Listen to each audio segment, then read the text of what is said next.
যে বিষয়টা নিয়ে আমরা গত কয়েকদিন ধরে অপেক্ষা করছিলাম সেই অপেক্ষার ঘটলো অবসান। হ্যাঁ, বেশ কিছুদিন সময় লাগলো এবং সেই সময়টা কেন লাগলো সেটাও বলবো। যাই হোক না কেন, ভারতে 26 জনের স্কোয়াড তৈরি হয়ে গেল এশিয়া কাপ 2023-24 জন্য। যে এশিয়া কাপের কিন্তু প্রথম ম্যাচ ভারত খেলতে নামছে 13 তারিখ। তো এই 26 জন স্কোয়াডে কে কে অংশগ্রহণ করলো এবং তাদের বর্তমান পারফরমেন্স কেমন, ভারত কবে কার বিরুদ্ধে মাঠে নামছে, সেই খেলা আপনারা কোথায় লাইভ দেখতে পাবেন এবং এই দলটা কি আমরা যেরকম ভাবছিলাম সেই রকমই হলো, নাকি কিছু প্লেয়ারের এইখানে আরো ইনক্লুশন ঘটতে পারতো, এই সমস্ত নিয়ে ইন ডিটেলসে সব কিছু আমরা আলোচনা করব।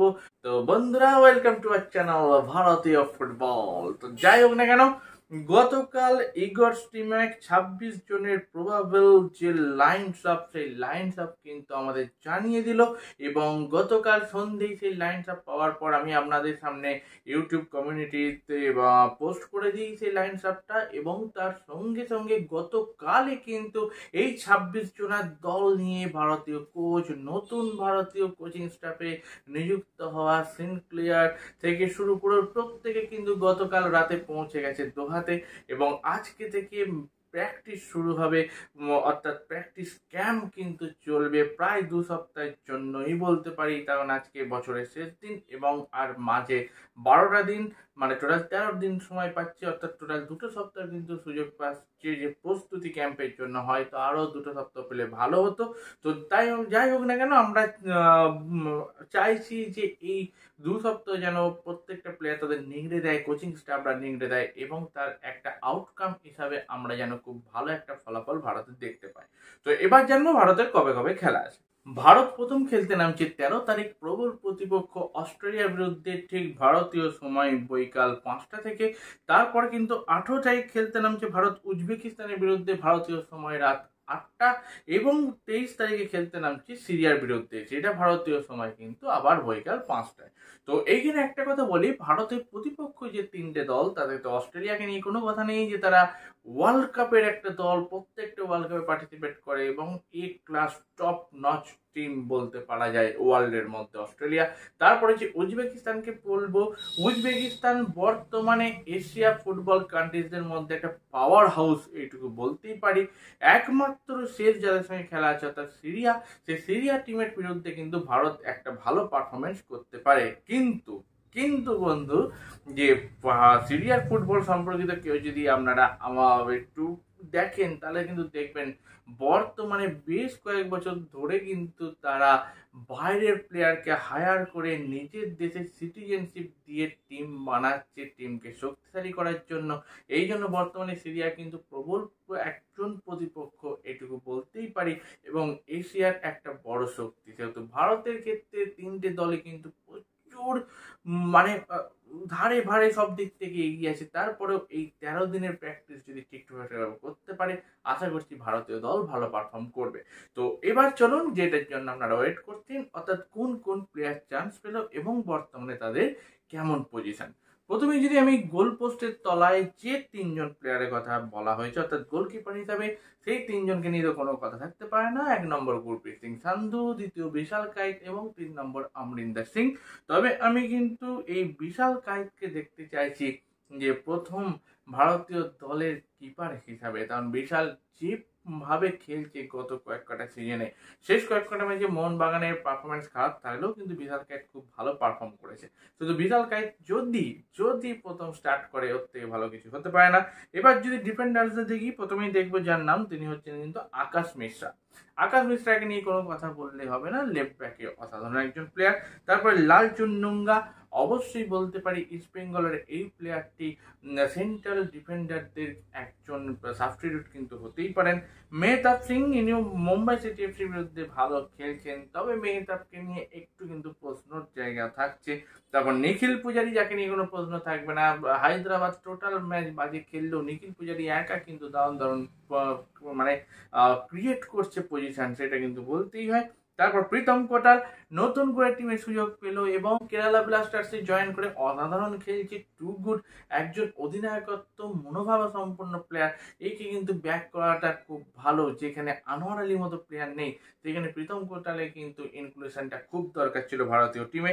তারপর রাহুল বেগের কথা বলবো, অসাধারণ একজন প্লেয়ার, সন্দেশ ঝিঙ্গান এবং সুভাষিস বোস। অর্থাৎ ডিফেন্ডারদের নিয়ে কিন্তু কোনো প্রশ্ন থাকছে না, এখানে একটাই প্রশ্ন থাকতে পারে, সেটা হচ্ছে মেহতাব সিং। এবং আমার পার্সোনালি মনে হয় যে মেহতাব সিং এর জায়গায় যদি রোশন সিংকে খেলানো যেত তাহলে বরঞ্চ খুব ভালো হতো। কেন ভালো হতো বলছি, কারণ রোশন সিং যেমন রাইট ব্যাক খেলতে পারে, তেমনি কিন্তু লেফট ব্যাক খেলতে পারে এবং ডিফেন্সিভ মিডফিল্ডার হিসাবেও তিনি খেলতে পারেন। এবং রোশন সিং সব থেকে বড় যেটা প্লাস পয়েন্ট, সেট পিসে, অর্থাৎ ভারতীয় যে সেট পিসের জন্য নতুন একজন কোচ নিয়োগ করলো, সেই জায়গায় এই মুহূর্তে ভারতীয় যত প্লেয়ার খেলছে সেট পিসের বেস্ট প্লেয়ার কিন্তু রোশন সিং, তাকেই কিন্তু টিম থেকে বাদ দেওয়া হলো। তো এটা আমার কাছে একটু কিন্তু ডাউনফল বলতেই পারেন। এবার যদি মিডফিল্ডারদের দেখি, প্রথমেই দেখবো অনিরুদ্ধ থাপা, কোনো কথা হবে না। ব্র্যান্ডন ফার্নান্ডেজ, এটা নিয়েও কোনো কথা হবে না। তারপর দেখবো দীপক টাংরি। এই দীপক টাংরির জায়গায় অনেকে বলছেন পুইতিয়াকে হয়তো সুযোগ দেওয়া ভালো হতো ডিফেন্সিভ ব্লকার হিসাবে। কিন্তু দেখুন, যে তিনটে টিমের বিরুদ্ধে ভারত এশিয়া কাপের প্রথম রাউন্ড খেলবে, সেই অস্ট্রেলিয়া, উজবেকিস্তান এবং সিরিয়া, তিনটে টিমেরই কিন্তু ফিজিক্যালিটি একদম খুব বেশি, খুব বড় মাপের। সেই জায়গায় কিন্তু ফিজিক্যাল চ্যালেঞ্জ করতে হবে। এই চ্যালেঞ্জের জন্য পুইতিয়ার থেকে কিছু অংশ হলেও দীপক টাংরি কিন্তু অনেক এগিয়ে। তবে যদি জিকসান সিং খেলতে পারতো, চোটের জন্য যদি বাদ না থাকতো, তাহলে তো এই টাংরি চান্সই পেত না, তাই নয় কি? তো যাই হোক, তারপরে দেখবো আমরা রালতে, অর্থাৎ Apuia, one of the best player. তারপর লিস্টন কোলাসো, নাওরেম মহেশ সিং, সাহাল আব্দুল সামাদ, সুরেশ সিং ওয়ামঝাং, এই কটা প্লেয়ারকে নিয়ে তো কোনো কথা হবে না, একদম প্রত্যেকে খেলবে। এর মধ্যে সাহাল আব্দুল সামাদের কিন্তু চোট আছে, চোট থাকলেও অস্ট্রেলিয়া ম্যাচে না খেললেও কিন্তু পরের দুটো ম্যাচ সাহাল খেলতেই পারে, এই জন্য তাকে রেখে দেওয়া হয়েছে। এবং শেষ যে নাম উদান্তা সিং, এইখানে একটু ডাউট আছে আমার। তখন এই সিজনে যদি উদান্তার খেলা দেখেন বা গত কয়েকটা টুর্নামেন্টে যদি ভারতের উদান্তার খেলা দেখেন, উদান্তার মেইন যে প্লাস পয়েন্ট, অর্থাৎ চোরা গতি, সেই চোরা গতিটা কিন্তু তিনি হারিয়ে ফেলেছেন। সেহেতু এই উদান্তার জায়গায় যদি নন্দা কুমারকে নিত, আমার মনে হয় সেটা একটা বেস্ট পসিবিলিটিস হতো। কেন আমি বলছি, তার নন্দা কুমারের যেমন ফিজিক্যালিটি আছে, ঠিক সেইভাবে কিন্তু তিনি ঠিকঠাকভাবে বলও বাড়াতে পারেন। তো নন্দা কুমারকে নিলে আমার মনে হয় যেন এখানে একটু ভালো হতো। তো এবার চলে চলুন ফরওয়ার্ড লাইন দেখি কে কে আছে। ফরওয়ার্ড লাইনে প্রথমে দেখবো ঈশান পান্ডিতা। অনেকে হয়তো বলছেন ঈশান পান্ডিতা তো সাইড বেঞ্চে বসে থাকছে, তাকে কেন নিয়েছে? দেখুন, এই মুহূর্তে যদি একদম নাম্বার 9 প্লেয়ারকে আপনি বলতে চান, নাম্বার 9 প্লেয়ার ভারতবর্ষে কিন্তু ঈশান পান্ডিতার থেকে ভালো কেউ নেই। তখন যেখানে বল সেখানে কিন্তু তিনি চলে যাওয়ার একটা ক্ষমতা রাখে, সেহেতু ঈশান পান্ডিয়াকে একটা সুযোগ দেওয়া দরকার। তারপর আছে লালিনজওয়ালা ছানতে, তাকে নিয়ে তো কোনো কথা বলবো না। মনবীর সিং, মনবীর সিং এমন একটা প্লেয়ার, সবসময় তার হট অ্যান্ড কুল একটা পারফরমেন্স থাকে, যে আজকে ম্যাচে দারুণ খেললো তো কালকে ম্যাচে খারাপ, কিন্তু তার যে ফিজিক্যালিটি এবং ইন্ডিয়ার টিমের হয়ে তার গোল ক্ষুধা, এইটা কিন্তু তাকে অনেক অংশে এগিয়ে দিয়েছে। তারপর রাহুল কেপি, একটা ইন্টারেস্টিং টিমে নতুন প্লেয়ারের চান্স রাহুল কেপি, এবং খুব ভালো কিন্তু ইনক্লুশন হয়েছে, এটুকু বলবো। তারপর none other than Sunil Chhetri, captain leader legend, যাকে ছাড়া তো এই টিম ভাবাই যায় না। এবং প্রথমবার ন্যাশনাল টিমে ডাক পাওয়া বিক্রম প্রতাপ সিং। আর আমরা এতক্ষণ বলছিলাম না যে উদান্তা সিংকে কেন নিয়েছে, তার জায়গা তো আমরা অবশ্যই নন্দা কুমারকে দেখতে পারি। এই কোথাও কোথাও হয়তো এই জায়গায় বিক্রম প্রতাপ সিং ভারতকে অনেকটাই এগিয়ে দেওয়ার জায়গায় থাকবে। কারণ বিক্রম প্রতাপ সিং বর্তমানে উইং বরাবর যে খেলাটা খেলছে মুম্বাই সিটির হয়ে, এবং তার বর্তমানে তার দলের হয়ে গোল করা, অসাধারণ গোল করা, এইটা কিন্তু তাকে অনেকটা এগিয়ে দেবে। এবং এই টোটাল টিমকে নিয়ে আমার যেটুকু বক্তব্য, যেহেতু আনোয়ার আলী নেই, জিকসান নেই, আশিক কুরিয়ান নেই, এত মেয়ের মধ্যে যেটা পজিটিভ দিক, সেইটা হচ্ছে প্রীতম কোটালের মতো প্লেয়ারকে টিমে ঢোকানো এবং বিক্রম প্রতাপ সিং এর মতো নতুন প্লেয়ারকে টিমে যোগ করা, বর্তমানে যার পারফরমেন্স অসম্ভব ভালো। তো এইখানে দুটো প্লেয়ারকেই শুধু আমার একটু মনে হয় তাকে বাদ দিয়ে অন্য দুটো প্লেয়ারকে নিতে পারতো। সেইটা হচ্ছে মেহতাব সিং এর জায়গায় রোশন সিং, এবং অবশ্যই উদান্তা সিং এর জায়গায় নন্দা কুমার।